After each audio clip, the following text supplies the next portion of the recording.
کہ ہندوستان اور پاکستان نے ایک دوسرے کو پرائم منسٹرز کے وزٹ کے لیے ایئر سپیس استعمال کرنے کی اجازت دی.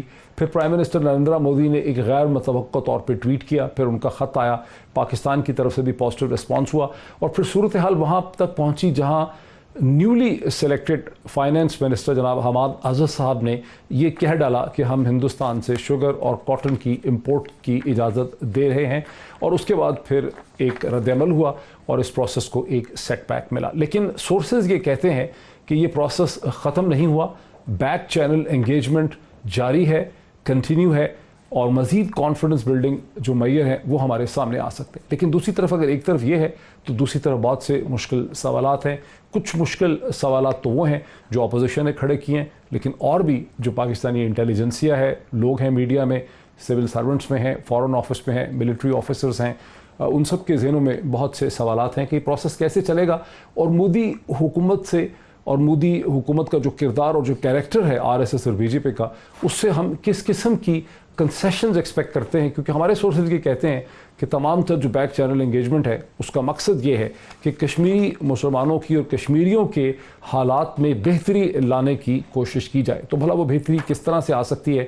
جی باسط صاحب, بہت سا مجھے فیڈ بیک ملا جب میں نے اس پہ ایک سٹوری لکھی, تو لوگوں نے مجھ سے یہ سوال بھی پوچھے ہیں کہ سب سے پہلا تو جو اہم سوال ہے وہ یہ ہے کہ اس سے پہلے بھی بیک چینل ڈپلومیسی تھی, نواز شریف بھی بیک چینل ڈپلومیسی کرنا چاہتے تھے, وہ بھی مودی سرکار کو انگیج کرنا چاہتے تھے. آخر اس انگیجمنٹ میں اور اس انگیجمنٹ میں بنیادی طور پہ فرق ہے کیا؟ بسم اللہ الرحمن الرحیم. تھینک یو ڈاکٹر صاحب. دیکھیے, جس طرح فہد صاحب نے بالکل درست فرمایا کہ 5 اگست 2019 کے بعد ایک کوالٹیٹیو تبدیلی آئی. اچھا, میں چونکہ پریوی نہیں ہوں کہ بیک چینل پہ کون لوگ اس وقت انگیجڈ ہیں, کس لیول پہ ہو رہی ہے بیک چینل ڈپلومیسی, لیکن یہ بات اس کو رد نہیں کیا جا سکتا کیونکہ بھارت جو 25 فروری کو جو سیز فائر کمٹمنٹ جو رینیول ہوا ہے وہ آبویسلی کسی بیک چینل ڈپلومیسی کا ہی نتیجہ ہے, اس کے بغیر وہ ممکن نہیں ہے. جہاں تک اب یہ جو اس وقت بات چیت ہو رہی ہے اور جو اس وقت معاملات ہیں, سوالات بہت ذہن میں آتے ہیں کیونکہ یہ کوئی پہلی دفعہ نہیں ہے کہ پاکستان اور بھارت کے تعلقات کسی اسٹیل میٹ کا شکار ہوئے ہیں اور پھر دونوں ممالک کوشش کر رہے ہیں کہ اس اسٹیل میٹ کو توڑا جائے. میرا کوشچن بھی بنیادی طور پہ یہی ہے, اور ہونا بھی چاہیے میرے خیال میں, کہ اگر ہم پھر اسی راستے پہ جا رہے ہیں جو ہم پہلے بھی ساری کاوشیں کر چکے ہیں, 70 سال ہمارے گزر گئے ہیں, اسٹیل میٹ ٹو اسٹیل میٹ ہماری ساری ایک ریلیشن شپ بنتی ہے, پھر ہم ایک نیا فریم ورک لے کر آتے ہیں ٹاکس کا, پھر وہ سی بی ایمز ہوتے ہیں, پھر ایک کہیں جا کے امپاس ہو جاتا ہے. اگر وہی کچھ ہم نے دہرانا ہے اور وہی ایکسرسائز دوبارہ کرنی ہے تو پھر معذرت کے ساتھ میں کوئی زیادہ توقع نہیں رکھتا اس پروسیس سے. اگر بھارت نے کچھ آپ کو یہ یقین دلایا ہے کہ اپ فرنٹ وہ کشمیر پہ یہ اقدامات لینے جا رہا ہے یا لے گا, پھر تو چلیں, بہت بڑی اچھی بات ہے, آپ انگیج بھی ہوئیے, سب کچھ کیجئے.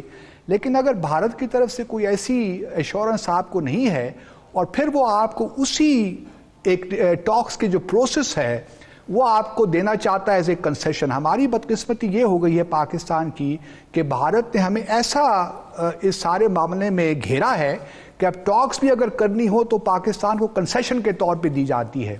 تو ہمارے لیے سب سے بنیادی 5 اگست 2019 کے بعد میں سمجھتا ہوں کہ ہمارے لیے بہت اہم ہے کہ کشمیر کا معاملہ تنازع کس طرح حل ہوگا. اگر کشمیریوں کو کوئی ایز بھی مل رہا ہے تو وہ کس طرح ہوگا؟ کیا ہندوستان کی حکومت حریت لیڈرشپ کو رہا کرنے کے لیے تیار ہے؟ ان کو باہر آنے جانے کی اجازت ہے؟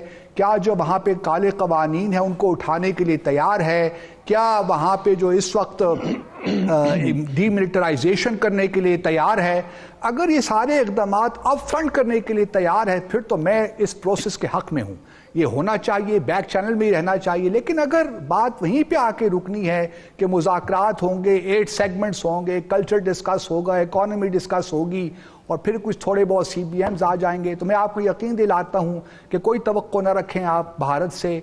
کشمیر کا تنازع ویسے ہی رہے گا, وہاں ویسے ہی ریاستی دہشت گردی جاری رہے گی. ایک کاؤنٹر کوسچن یہ ہے کہ ہمارے سورسز یہ دعویٰ کرتے ہیں کہ بھارت نے یہ ہنٹ کیا, ہمارے سورسز, ایک کاؤنٹر کوسچن ہے کہ ہمارے سورسز یہ دعویٰ کرتے ہیں کہ بھارت نے یہ ہنٹ کیا ہے کہ وہ مقبوضہ جموں اور کشمیر میں جو ڈیموگرافک چینج کا ان کا پلان ہے اس سے پیچھے ہٹ سکتے ہیں، اور جو یونین ٹیریٹریز میں کنورٹ کر دیا ہے جموں اور کشمیر کو، اسے دوبارہ ایک ریاست کا سٹیٹس مل سکتا ہے.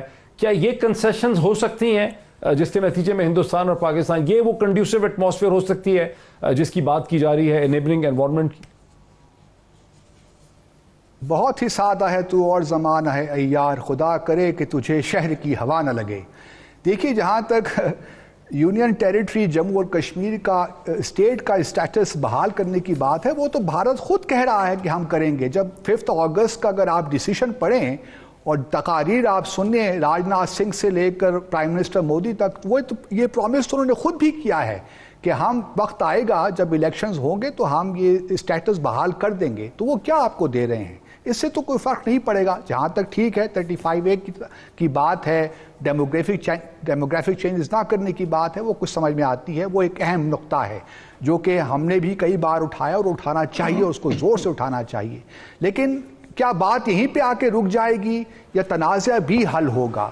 اگر بات صرف یہیں پہ آ کے رک جاتی ہے، کیونکہ دیکھیے ابھی بھی تقریباً 35 لاکھ ڈومیسائلز بھارت نے ایشو کر دیے ہیں انڈینز کو، تو آپ کس طرح اس پروسیس کو روک سکتے ہیں؟ مجھے سمجھ نہیں آتی کہ اگر آپ پھر اسی معاملے میں پھنس جائیں گے مذاکرات کے معاملے میں. ابھی بھارت پہ ایک پریشر ہے، بھارت اس وقت ڈیسپریٹ ہے کہ آپ سے ٹاکس کرے. I can assure you Bharat کی اس وقت کوشش یہی ہے کہ آپ سے مذاکرات کا سلسلہ بحال ہو. تو ہم کیوں پلیٹر میں رکھ کے دے رہے ہیں؟ مجھے اس کی وجہ کیا ہے؟ کیوں جلد بازی سے کام لے رہے ہیں یہ میں نہیں جانتا. کیوں بھارت ڈیسپریٹ ہے؟ کیا وجہ ہے؟ کیوں کہتے ہیں آپ کہ بھارت ڈیسپریٹ؟ دیکھیے میں اس لیے کہتا ہوں کہ جب ایک دفعہ مذاکرات کا سلسلہ بحال ہو گیا تو جو اقدامات وہ لے رہا ہے کشمیر میں اس کو لیجیٹیمیسی مل جائے گی، اور وہ چاہتا ہے کہ آپ بھی یہی کریں، آپ بھی آزاد جموں اور کشمیر میں یہی کریں، آپ بھی گلگت بلتستان میں یہی کریں. تو وہ سب کام آپ سے چاہتا ہے کہ اس طرح ہی. اور مذاکرات چونکہ جب شروع ہوں گے تو ایک نارملسی کا ایلیمنٹ بیچ میں آ جاتا ہے، اور جب نارملسی کا ایلیمنٹ بیچ میں آ جاتا ہے تو پھر آپ سمجھتے ہیں کہ پھر وہی اسٹیٹس کو سب کو تسلیم ہوتا چلا جاتا ہے. تو اس لیے میری گزارش یہ ہے کہ جو قدم بھی آپ اٹھائیں، میں سمجھتا ہوں کہ جو ہمارے لوگ ہیں ریاست کے مفاد میں ہی قدم اٹھا رہے ہوں گے، لیکن احتیاط کے ساتھ، کوئی جلد بازی مت کیجئے پلیز، احتیاط کے ساتھ، اور اپ فرنٹ بھارت سے کچھ آپ لیجئے. تب میں کہوں گا کہ واقعی بھارت سنسیئر ہے اس دفعہ کشمیر کے تنازع کو حل کرنے کے لیے. اچھا میرے ساتھ رہیں. جنرل اعجاز ایوان صاحب، میں نے ایک ٹکڑا بھی سنایا احسن اقبال صاحب کا، بہت ہی چپتا پوائنٹڈ ان کا کویسچن ہے، اور بنیادی طور پہ ظاہر ہے پاکستان کی آبادی کے ایک بہت بڑے حصے کے ذہن میں، خاص کر کے PMLN جو مین اپوزیشن پارٹی ہے، ان کے ذہنوں میں یہ سوال ہے کہ نواز شریف بھی تو نریندر مودی سے دوستی کرنا چاہ رہے تھے، وہ بھی تو ہندوستان پاکستان میں بہتر تعلقات حاصل کرنا چاہ رہے تھے، اسی کے لیے وہ سیکرٹ پارلیز کر رہے تھے، کبھی جندال سے مل رہے تھے، کبھی کسی اور سے مل رہے تھے. تو اس پروسیس میں اگر وہ خراب تھا، اس پہ ان کو تنقید ہوئی اسٹیبلشمنٹ کی طرف سے، میڈیا کی طرف سے، تحریک انصاف کی طرف سے. تو اب جب اسلام آباد ڈائیلاگ میں کہا جا رہا ہے کہ وی ہیو ٹو بیری دا پاسٹ اور ہمیں کنڈیوسو ایٹماسفیئر چاہیے، تو اس پروسیس میں جو نواز شریف کر رہے تھے اور یہ پروسیس جو بھی ہمارے سامنے ہے، اس میں کیا بنیادی فرق ہے؟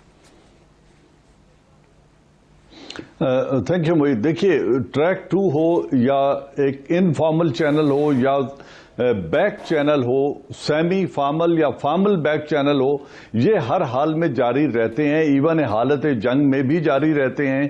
اور جب کارگل میں جنگ ہو رہی تھی، پاکستان اور ہندوستان کی فوجیں ڈائریکٹلی انگیج تھیں اور دونوں طرف لاشیں گر رہی تھیں، اس وقت بھی برجیش مشرا، راکیش مشرا اور prime minister of Pakistan Nawaz Sharif اور واجپائی کے درمیان یہ چینل چل رہا تھا. اس میں نسیم زہرا بھی اپنی کتاب میں لکھ چکی ہیں، اس میں بروس رائڈل بھی اپنی کتاب میں لکھ چکے ہیں، اور یہ ایک ریئلٹی ہے کہ اس وقت بھی وہ انگیج کیے ہوئے تھے ہندوستانی پولیٹیکل لیڈرشپ کو، اور ہماری پولیٹیکل لیڈرشپ بھی آن بورڈ تھی. صرف اس میں اگر اندھیرے میں رکھا جا رہا تھا تو وہ اس وقت کی ملٹری لیڈرشپ کو اندھیرے میں رکھا جا رہا تھا، جو کہ ایک اچھا رویہ نہیں ہے. اس لیے اس میں اور اس میں فرق یہ ہے کہ اگر ابھی کارگل کی بات کر رہے ہیں، منسٹر آف پاکستان، میں تو 2014 سے 2018 کے درمیان 2017 جو 3 برس تھے جب نواز شریف پرائم منسٹر تھے تیسری دفعہ، تو وہ بھی انگیجمنٹ کر رہے تھے، سیکرٹ پارلیز کر رہے تھے، چھپ چھپ کے ملاقاتیں کروا رہے تھے.